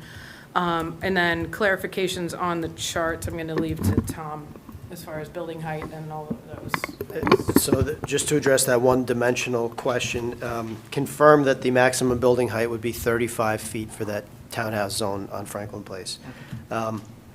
With respect to the question about the unit yield, so just for clarification, that whole zone, I believe, is 7 acres at a maximum density of 10 units per acre. If you did the 7 times 10, that's where you get the 70. The 2 acres is the minimum lot area threshold for which you could develop townhouse development. So you could do small, you don't have to do a 70-unit project. You could do a smaller project if you have the 2 acres assembled. Got it. Thank you. And as far as the developability of Shunpike, that would be left up to the engineers at a later date. And as far as moving it to BMS, it would depend on what the developability of the site would be, and we don't know that right now. So that would be a question that can be answered at another time. Okay. For a quick clarification, if I may, on a follow-up to that, Nancy and Tom, that nevertheless, Fair Share and all parties agreed, and the program judge found, and the Mount Laurel judge found that that particular site was suitable, the 4 criteria under suitability, including notwithstanding any environmental constraints, that it was suitable for the proposed zoning, correct? Yeah, as a baseline, yes. Yes. There's- They Okay. have to be further explored, like any other affordable site, whether it's inclusionary or not. At the site plan stage. Right, exactly. It's, like the chairwoman said, this is a, 30,000 feet view, and then we get down into the nitty-gritty from here over the next 10 years. I did speak for a very long time on February 3rd about the 25% interpretation, that has not been adjudicated by any court. I've had it accepted. I represent over 20 towns in the state. My firm represents a little over 100 municipalities in the state. We kept that interpretation across the board. And I had plans approved with the same 25% interpretation that Summit used. And we do not have the vacant land analysis anymore, so it's really a moot point that doesn't need to be emphasized again. And I don't see how improving the lives of the Summit Housing Authority residents is a problem. So, I'm not sure what to add to that. So all I can say is, with respect to that questioning of how the housing plan evolved, to say that it was flawed, well, one, I would argue that it met the statutory requirements. There is that matter of interpretation for which there were 4 interpretations, and we could agree to disagree. I'll note that in my estimate, I haven't calculated, as far as I know, nobody's calculated, but there are a significant number of towns have interpreted the 25% interpretation as we have, and as Nancy mentioned, it turned out that we had enough credits where it became moot anyway, so frankly, it's irrelevant at this point.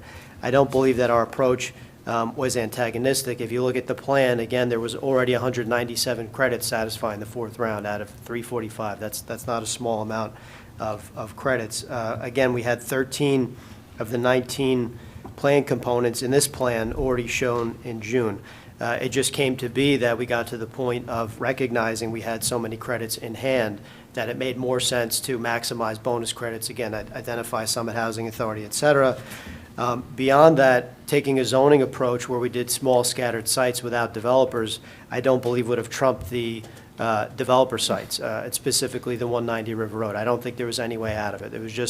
There's so many unique circumstances that made it a development opportunity that I don't think they would have gotten out, short of achieving the total obligation of 345 units. Again, we were successful in one, pre-mediating with Harmon Holdings, which is a site that we had a developer's agreement with prior to June, where they originally proposed 33 units. We negotiated down to 20 units in a mixed-use format.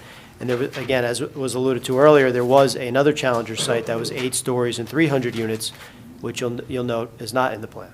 So, we did our best with the cards we had, with things stacked against municipalities. We think it's a balanced plan. While, yes, certainly there are a number of units that will be developed over time, it's certainly a lot less than the state would have called for, where, again, if we simply developed the 345 affordable units in an inclusionary development setting, that would have yielded 1,700 total units. And the actual number of units that could be generated from this development, from this plan, if fully built, are significantly less, or less than a third of that number. And the 3 challengers that we had were known to us the entire time. That would not have stopped Incline, Russo, or Fair Share Housing Center from challenging our plan.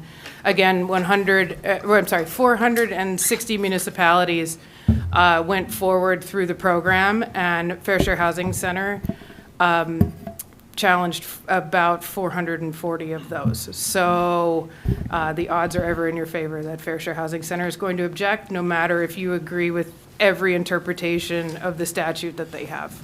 That's quite a step. Oh, you have another question? No. Are we ready to close? Are you finished with your questions? It sounds like you are. Yes, we're done. Yes, thank you. We're going to close. What? Yeah. I'd just like to add, along those comments, I think having sat in on those mediations with Nancy and Tom as a council member, 100% the city operated in good faith the entire time. And if you're a resident here, you should be proud of our professionals. They are as good as it gets, and Summit negotiated in good faith all along the way. Thank you, Nancy and Tom. Madam Chair, we have a resolution, if Yes. we're at that point in time now. Yes, I was going to close the public hearing portion and see if we have a motion to adopt. And just to be clear, for the benefit of the board, we have a resolution that if there's a motion, a second, and a roll call vote to adopt the resolution, by this resolution, you adopt the housing element and fair share plan as amended as a city, and then we can proceed with the master plan consistency reviews of the ordinance, and then the governing body can proceed with adopting the ordinances. Yes. So those are the operative 45 provisions of the resolution. So I'm sure the chair will call for a motion, second, a roll call vote. Yes, is there a motion to adopt? I'll make a motion to adopt housing element fair share. Second? Second. Was there a tie there? Oh, well, Jessica, it's up to you. Vice Chair Hamlet? Yes. Sorry. Ms. Bowen? Yes. Councilmember Crisafulli, Yes. Mr. Dalmasso, Yes. Mr. Felmet, Yes. Ms. Morrison, Yes. Mr. Stern, Yes. Mr. Golden, Yes. Chair Bolson Alvarez. Yes. Okay, Okay, carried. we're next moving. All right, so next on our agenda is the consistency reviews. These are ordinances the city forwarded to us, and we are now just going to do consistency reviews. These are going to be part of our development regulations, and we are charged with advising the city as to whether they're consistent with our master plan. So, here we go. The municipal land use law requires that all development regulation ordinances be referred to the planning board for consistency review after introduction by the governing body and prior to adoption by the governing body, which is scheduled to occur in about an hour. Yeah. This evening, so which there'll be a public hearing on all of these ordinances. That is why there is not a public hearing here. The public hearing is here in about an hour or so.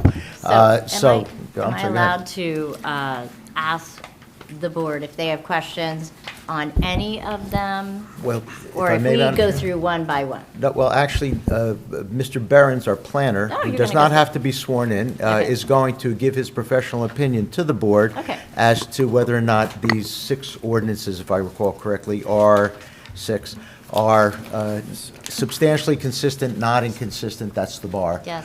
with the master plan. He'll do that, as I understand it, all 6 in one, but then you will vote separately, a motion, second, roll call vote on each resolution, finding that corresponding ordinance not inconsistent with the master plan. Thank you. One presentation, 6 votes. Thank you, John. Thank you. So I'll just give a very high-level summary of what those ordinances are. I actually have 7 in my count, but in any event, 1, 2, they... 3, 4. No, it's- Okay. I'll I believe explain that what- one How of about I those- explain what they are? Go with all, go with 7. Unless I counted wrong, which is entirely No, I possible. think it's 6. Except for the, The plan is the first one we, Yeah, we I already think did you're plan. thinking Well, of the I'll the tell you housing what I- element as one. 3367 is the plan. Okay, well, I'll tell you what I have, and maybe it's because one doesn't require one, but in any event, Is it about the, right. Well, you know, let Tom do his 7, and So if we I got have- 7, we'll do 7. find I have 6. I had the I read the abandoned property 7th, though. ordinance as needing master plan consistency review, but apparently that's not the case. So I'll move on then to, we have ordinance number 26-3368, which again is the general affordable housing regulations, which are not site-specific, but it's based on a state model ordinance, which prescribes that when and if affordable housing is developed, it must meet certain criteria as far as phasing, the mandatory set-aside, meaning the proportion of non-affordable to affordable, income requirements. The ordinance also prescribes the collection of development fees that are used to support the city's affordable trust fund and how those fees might be expended. So that, again, that's ordinance number 26-3368. Yeah. We have ordinance number 26-3369, which amends existing overlay ordinances, existing overlay zones 1, 2, 4, and 5. I'll note that existing overlay zone 1 is the Salerno Duane Auto Dealership on Broad Street. The only modification to that overlay will be an increase in density consistent with the MBC zone that is in similar proximity to the Summit downtown and train station. There's also a modification to overlay zone 2, which has frontages on Broad Street, Summit Avenue, and Industrial Place. The portion of the site that was part or subject of the inclined capital challenge is being increased with zoning consistent with the MBC zone, given its proximity to the downtown. That would allow for development up to 4 stories, 30 units per acre. The remainder of that zone or overlay zone would have a minor increase in density up to 15 units per acre. We then have an amendment to the existing overlay zone 4, which essentially encompasses the CRBD with a central retail business district at the center of town. That would provide for an increase in density of 20 units per acre. And then finally, we have a modification of the existing OL5 overlay zone, which pertains to 25 DeForest Avenue, which would require any, or allow for any future residential development of the site to occur within the footprint of the existing office building. Ordinance number 26-3370 is the creation of the AH1 Affordable Housing District. That's the Harmon Holdings site that was referenced earlier. That's for Block 4008, lots 8, 9, and 11. That site has frontages on Broad Street, Ashwood Ave, and Morris Avenue. As I mentioned earlier, the city was able to reach a settlement agreement with the developer to facilitate a 20-unit mixed-use development, which it would include 4 affordable units. That ordinance prescribes the zoning requirements for that specific development. We then have ordinance number 26-3371, which is the creation of the AH2 Affordable Housing District. That is for Block 1911, Lot 5, which encompasses the existing United Methodist Church. The contemplated development for that site is the conversion of the existing Reeves Chapel, which is developed on the site, for the development of 12 senior affordable units within that existing building, where the majority of the existing exterior of the building would be preserved, and most of the improvements would be interior. The site would have to be subdivided as a result of NJHMFA funding requirements, but the existing church can remain. And again, this is intended to facilitate the conversion of the chapel space. We have ordinance number 26-3372, which is the creation of the AH3A and AH3B affordable housing districts. Those pertain to 190 and 180 River Road, which we discussed earlier in our presentation. The AH3A zone is for that 198-unit development that will be done by Russo Development at 190 River Road. The AH3B zone would facilitate the conversion of the existing office building at 180 River Road. And then finally, we have ordinance number 26-3373, which is the creation of the TH3 Townhouse Zone, which again is for Block 3401, lots 7 through 20, which occurs along Franklin Place, which we've discussed a few times this evening. That's a summary of the 6 ordinances. With respect to the Master Plan Consistency Review, we'll note that all of these ordinances are referenced in the Housing Element Fair Share Plan. They are ordinances that implement the Housing Element Fair Share Plan, which is a component, meaning the Housing Element Fair Share Plan is a component of the city's master plan. And so from that perspective, that these ordinances and developments are specifically identified, I would offer that they'd be considered consistent with the master plan by virtue of that alone.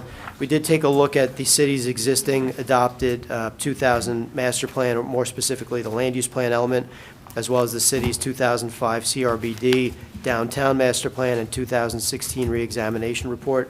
They include a number of themes. I'll tick off a few, including balancing growth and development within the established pattern of the city, to provide for upgrades to substandard properties in the city, to encourage residential development in locations and at densities which are compatible with existing development. Pertaining to the downtown plan, provides a provision to incorporate upper-story residential uses where practical and promote the vibrancy of the downtown. And then finally, the 2016 Master Plan Reexamination Report talks about guiding development to maintain and enhance the character of Summit, maintaining a dynamic and vibrant city, promoting mixed-use and residential development in and near the downtown, and then finally promoting a variety of housing types. So while these documents are lengthy as far as the number of master plan goals and provisions, these are provisions that clearly support these ordinances, which again are consistent by virtue of being specifically identified in the Housing Element Fair Share Plan. I would offer to the extent that there are any inconsistencies identified in any of those plans, we are required to look at this on balance, and so that if any inconsistency was identified, it wouldn't render any specific ordinance or provision inconsistent because of that single provision. And therefore, it's my recommendation that at a very minimum, these ordinances would not be inconsistent with the master plan. Did I use that double negative right? Thank you. You They got would the not double be negative. Not Perfect. inconsistent, yeah. And again, that's with respect to all 6 ordinances. The second that part was- of that is that the board can offer any recommendations they want pertaining to any ordinance. And we, That's right. and Madam Chair, as previously mentioned, we have, as we must, a separate resolution for each of the corresponding 6 ordinances. Right. You've heard the professional opinion and advice from our professional planner, the board did. When you're ready, Madam Chair, we could have a motion second roll call vote to adopt each resolution, finding each of the corresponding ordinances not inconsistent with the master plan. Right. First, I want to hear if anybody has any commentary about consistency or inconsistency with the ordinances. Hey, Tom, Yes. I just found 2 little Scrivener's errors Okay. throughout all 6 of them. So, Please, One on ordinance 263369. Yeah. On page 4, Broad Street has an extra E in it.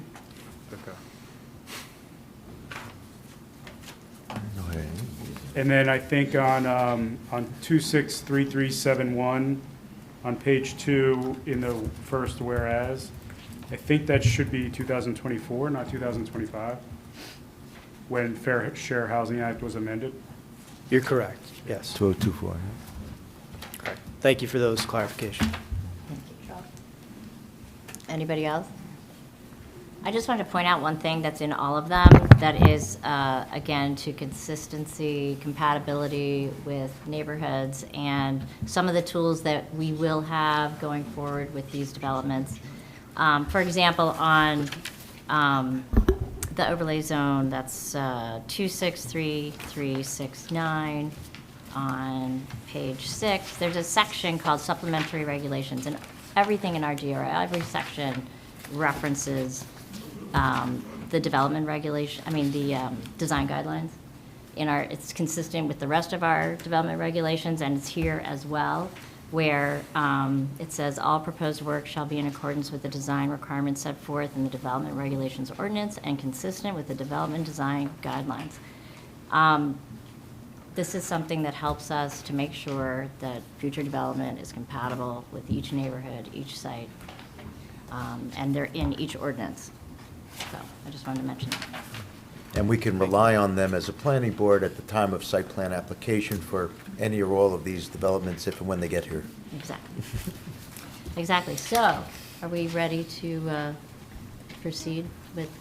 We can go down the list, Madam Chair, motion, second, roll call vote for the, I can read them, I got them in front of me, if Great, that makes it go easy for it. for you. Yeah. But this is coming from the chair, with the chair's discretion. No, that's fine. I'm happy for you to read them. Resolution 2026-02, finding ordinance 26-3368, not inconsistent with the master plan. Motion, second, roll call vote. Do we have a So motion? moved. So moved. Second. Thank you. And All right. Jessica, Wrong point. almost forgot where she was. Yeah. Vice Chair Hamlet?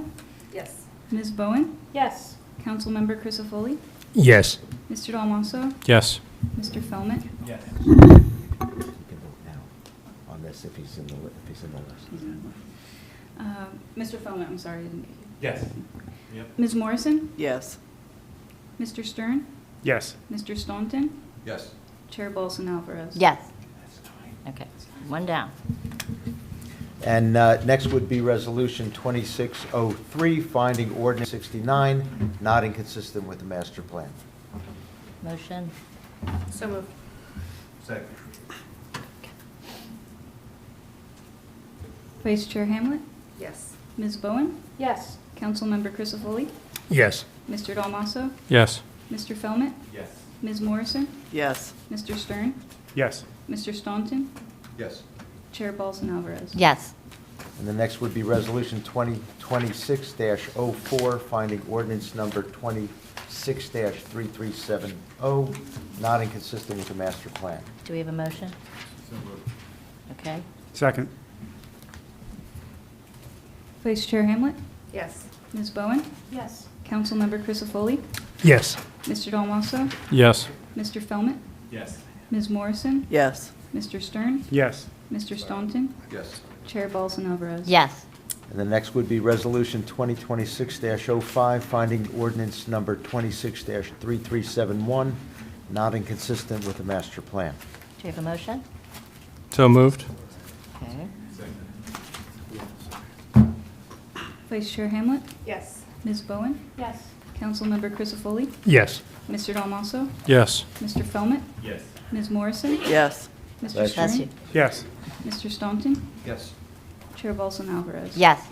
And the next Okay. one would be Resolution 2026-06, finding ordinance 26-3372, not inconsistent with the master plan. Do we have a motion? Motion. Ms. Morse. Second? Okay. Vice Chair Hamlet? Yes. Ms. Bowen? Yes. Councilmember Crisafulli? Yes. Mr. Del Masso? Yes. Mr. Fellman? Yes. Ms. Morrison? Yes. Mr. Stern? Yes. Mr. Staunton? Yes. Chair Paulson Alvarez? Yes. Okay. And last is Resolution 2026-07, finding ordinance number 26-3373, not inconsistent with the master plan. Do we have a motion? Second. Okay. Vice Chair Hamlet? Yes. Ms. Bowen? Yes. Councilmember Crisafulli? Yes. Mr. Del Masso? Yes. Mr. Fellman? Yes. Ms. Morrison? Yes. Mr. Stern? Yes. Mr. Staunton? Yes. Chair Paulson Alvarez? Yes. Okay. So the next thing on our agenda, the minutes, and we're going to do it next time. Okay. Because very few people read them, so we are not going to do that. So there's that. And other things on our plate, so. I'd I like think we're done to, with the agenda, are we not? yeah, move to adjourn. Oh, good. Way ahead of me. Second. 30-minute break before your next meeting. All right, so, thank you all. I guess I do All in this. favor. Thank you. Thank you. I'm sorry, I wanted to formally thank you before I did that. Thank you.